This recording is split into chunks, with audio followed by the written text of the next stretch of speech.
Hello everyone and welcome back to another AFK Journey video. In this video we're on the VN server where ORION has been released from Radar Banner and we're going to be having him on global server in just 2 days from right now. So we're going to look at his full skill description and also talk about where I think he will have usage and what is holding him back as well. And we'll talk about whether I think that he's a hero to be pulling or to be skipping.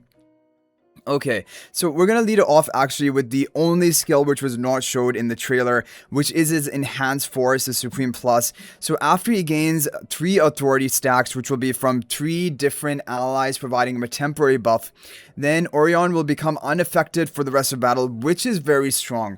I recently learned that unaffected actually will even protect you from silences. Like if the enemy Sulfura is silencing your whole team, if you have heroes which are unaffected within that silencing zone, they're still going to be able to cast as normal. They're not going to be affected by silence. So unaffected is a very strong, one of the strongest basically states that a hero can be in. And the Seer effect, which is his damage over time, will deal extra true damage equal to 50% of the damage dealt. Basically, yeah, so 50% of that is just going to be added on in terms of true damage, which is increasing his damage output. Now, let's look at his exclusive skill, because even though this was shown in the video skill trailer, we don't know the numbers. So let's see what happens here. Each time ORION gains a supporter, he receives 1 stack of authority up to 3 stacks.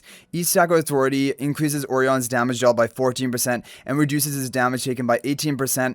And this is going to go up to 18 and 18, I guess, for both. 18 damage boost and 18 damage reduction at maximum level, and it will extend the duration of Seer effects he inflicts by 1 second.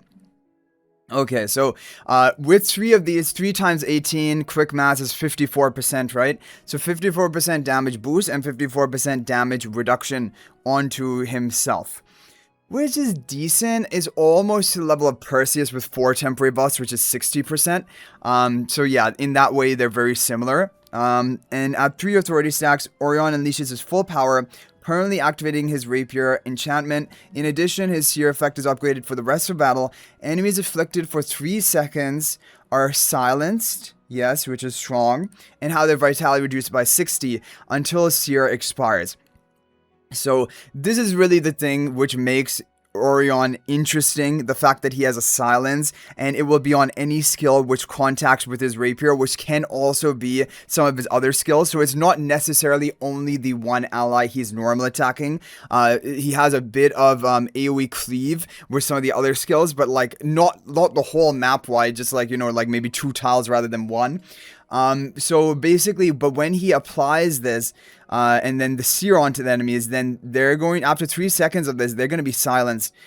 And it will remain active as long as this Seer effect is still taking damage on them, which is strong. However, honestly, on thinking about ORION more and more, I feel like even though, yes, silence is nice and it's only 3 seconds, you know, after he is enhanced, and that can be pretty much early on in the match.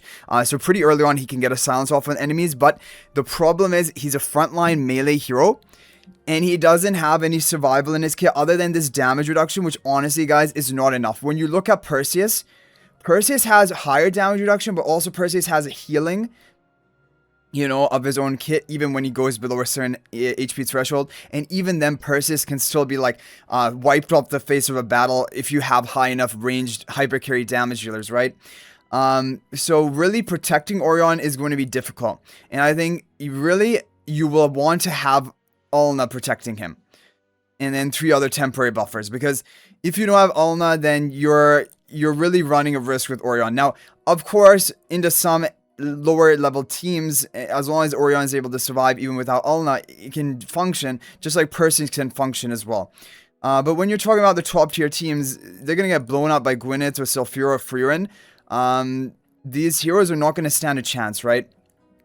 And that's really the major issue with him. So when we look at his other skills, his hero focus, increases attack during battle, and if he has supporters on the battlefield, his attack increases by an extra 10%.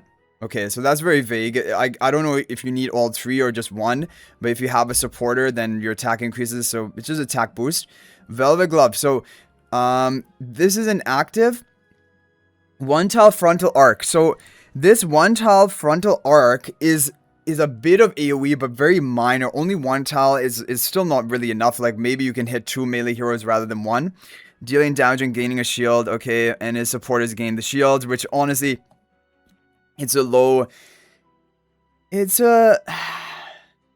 I mean, gaining a shield equal to 200% of the damage dealt for no, this is not going to be enough of a shield, guys. Like, the damage he's dealing here is not going to be that massive. It's a bit of shield for him, a bit of shield for the supporters. Honestly, this is not going to change much. Whenever an ally grants Orion a temporary buff, the enchantment on his rapier is extended by 10 seconds, and that ally becomes a supporter, which is irrelevant. When you have his exclusive skill, it's permanent. It's a permanent enchantment, so that doesn't matter. Yeah, this skill doesn't matter. Move on to Fervent Flurry. This is a passive. When a battle starts, Orion enchants his rapier for 15 seconds. While enchantment is active, it gains energy faster. Each instance, I mean, energy gain is somewhat interesting. Each instance of damage from his skills or normal attacks apply a stacking Sierra effect to enemies for 3 seconds. And it stacks. Yeah, and it lasts for 3 seconds, which means that you have to keep reapplying it.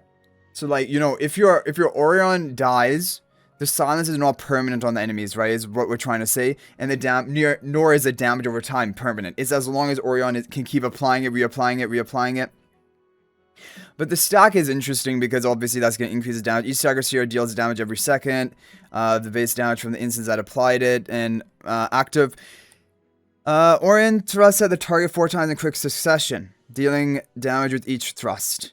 So this is also just onto a single target. This one is a 1 tile frontal arc, which is not really enough. Just 1 tile frontal arc. Is it only 1 tile? Maybe this one has a bit of a higher range because it can, like, you know, dash, or like it can target further range enemies. But usually he'll just probably keep on to the hero he's locked on, like a tank most likely, and then Fatal Waltz. Orion summons a magic rapier at a designated location. For the next 1.5 seconds, it rapidly slashes all enemies within 1 tile. I think this is actually going to be the way of applying it to multiple enemies. Is going to be his ultimate.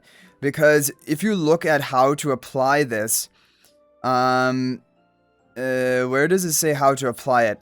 That each instance of damage from his skills or normal attacks. So including his ultimate skill, that would mean, right?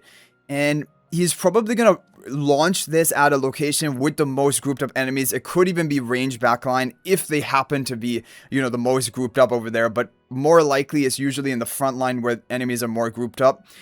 Dealing damage 8 times. After that, damage once and stunning enemies within range. Yeah, I mean, definitely his utility is the silence. He does have a nice damage boost and damage reduction. And he has unaffected, which is very nice. Unaffected is good. But the problem is, apart from that, no survival. And just damage reduction alone usually is not enough. Because it has kind of diminishing returns. And we see it with even Perseus. Like, you would think, oh, Perseus has all this damage reduction. He's unkillable, right? No, it's very wrong. You can blow him up with a Gwyneth, Freerin, or Sulfura easily. And, like, not even break a sweat. It's going to be the same for Orion. So he's going to be, even though with this damage reduction, he's still going to be basically paper thin. And you're going to need to protect him. And that's probably going to mean an Ulna. Or you just run him in an all-out Perseus. And people are thinking this because Perseus and Orion, they both do well together. Because, first of all, they're both light bear heroes. Second of all, they both benefit from temporary buffs. And, like, that's why we've been running Lily May with Perseus for a long time. It's just to, because both of them get advantage of temporary buffs. But anyway, if you have Orion and Perseus, he provides an attack buff with his fertile ground to basically, that's going to give a temporary buff to Orion. So that's already one good thing. And then you'll have, like, Xandrock, most likely, because he provides temporary buffs for both of them and can break Kulu Wall, Kulu Central Boulder. So that will be the third hero in that team. And then probably you would just finish it off with one more light bear hero, like it could be even Faye. Faye has a temporary buff with her whoever she marks at the beginning of battle, and also she gives a melee damage boost with her charms. So Faye could be good, or it could just be Rowan. Standard good old Rowan would also work, but Rowan doesn't have any temporary buffs. He just has the melee damage boost from charms. But basically to get the Light Bear Phantom, and then after the Light Bear Phantom, you can have, you know, Light Bear Phantom marking, Spirit marking, either Orion or Perseus. That would be a temporary buff from the beginning of battle, 8 seconds attack buff. So that would be a temporary buff. And also when that so that would be that. Or whenever the Light Bear Phantom casts his ultimate, that gives a haste buff. That's a temporary buff as well. That would be for the whole team wide. So, like, definitely you could have Orion Perseus, and then either Faye or Rowan is probably the angle you would go with. And then you would have your Zandrock, and then final hero could be literally anything. You would probably run this with the frontline spell that also gives temporary haste buff at the beginning of battle. So that would be another, that would probably also count. With Perseus, we know it counts. With Orion, I'm not sure because it says you need to have authority, and authority is only when you get a supporter. And I don't know like if Merlin casting his artifact is considered a supporter of Orion. I don't know about that. So he may need actually 3 raw temporary buffers, but that can be done with Perseus, with Zandrock, and then with one more hero, whether it be Faye or whether it be a 5th hero you add in for temporary buffs, like, you know, it could be Leica. We've seen Leica before. Also, that energy boost will help him get his ultimate quicker, which is going to be a good way of spreading his silence. So yeah, definitely a combo that can work. However, I don't think it's going to be top tier, unfortunately. I don't think it has real kill potential against the top meta comps because of the problem of him being a squishy paper melee hypercarry that obviously you can try to give Ulna, but that's like you're taking the Ulna away from another hero, which might be a better use of that. So yeah, overall, and you guys might be wondering why you're not talking about AFK stages, Dream Realm. Because honestly speaking, I just don't think Orion is going to be very meta. Well, for Dream Realm, even though he has true damage, that's not enough, guys. Like, nowadays, you need insane true damage for pre-endless, and then you need HP loss damage for endless. Other than that, a damage dealer has no place in Dream Realm. So Orion, unless you're a new beginner player and have no other options, that's the only time I would even think that he will have usage there. He's not going to be a Dream Realm hero. AFK stages, I know he has a silence, and there's some interesting thing about that. I think that there could be an angle with him for AFK stages. But like, honestly guys, at the end of the day, you know, silence, even though it's impactful, crowd control is more important for AFK stages, if we're being honest, unless it's a hero like Sylphira, who just silences the entire map. Orion is not going to silence the entire map as effectively and as permanently as Sylphira does. And so this is going to be the issue with Orion. Now, I don't know about AFK stages. I think it could be hit or miss whether he's going to be meta. But like, honestly, I think already they're good enough AFK stage heroes like Sylvan, even, you know, for the budget comps, or whether it be those wilder team comps with Freerin is used a lot as well, just for the raw damage, and then you just go for crowd control along with that. So is Orion actually going to be needed for AFK stages? Probably not, but who knows, we'll see. Maybe he will have some usage. So overall, as you guys are basically seeing here, my verdict is that Orion is going to be a skip for majority of players. The only players who should consider recruiting for him are the PvP enjoyers who want to make use of him in a PvP team. However, if you are even like a Kraken or Whale who has, you know, meta Celestial Hypergenes built for PvP, I don't see a way I'm going to be using Orion in any of my teams as of right now. Maybe that my mind could change depending on when he actually is released and more testing. But for right now, I do not see how I will fit him into my teams, even my 5 teams for Supreme League, to make them any stronger than they currently already are. Even as of right now, I don't use Perseus because I don't think he's on that top tier when you have all heroes available on your account. But yeah, I mean, we have to wait and see about him for PvP. But PvP enjoyers who want to make use of him, that should be fine. Or AFK stage, you know, really AFK stage focused players, but you don't have Sylphira or something. Potentially there's an angle, but still wait and see on that, because I'm not very convinced that he's going to be doing the job that Sylphira does, you know. So, and also we had Peggy, we had Gwyneth at the beginning. Those were the more important S-level heroes in my honest opinion. For you know, Dream Realm definitely, but also for PvP. Orion is more PvP exclusive and not game-changing, or seemingly game-changing right now.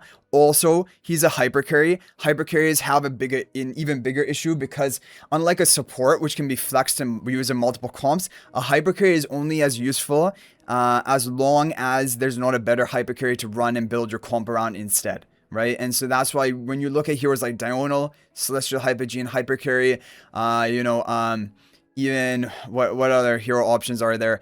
Shamira, a lot of people are facing right now. Tassi, like these heroes, even though they were once really good and actually usable in PvP, now they are just way too bad and not ever recommended to run them anymore. And Orion, even though he has a utility with the silence, I think at the end of the day, he is a hyper carry. He is squishy. He's going to need a lot of support.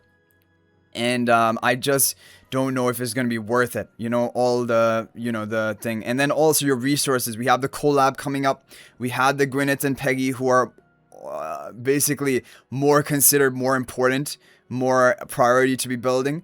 And so the timing is also not good for Orion.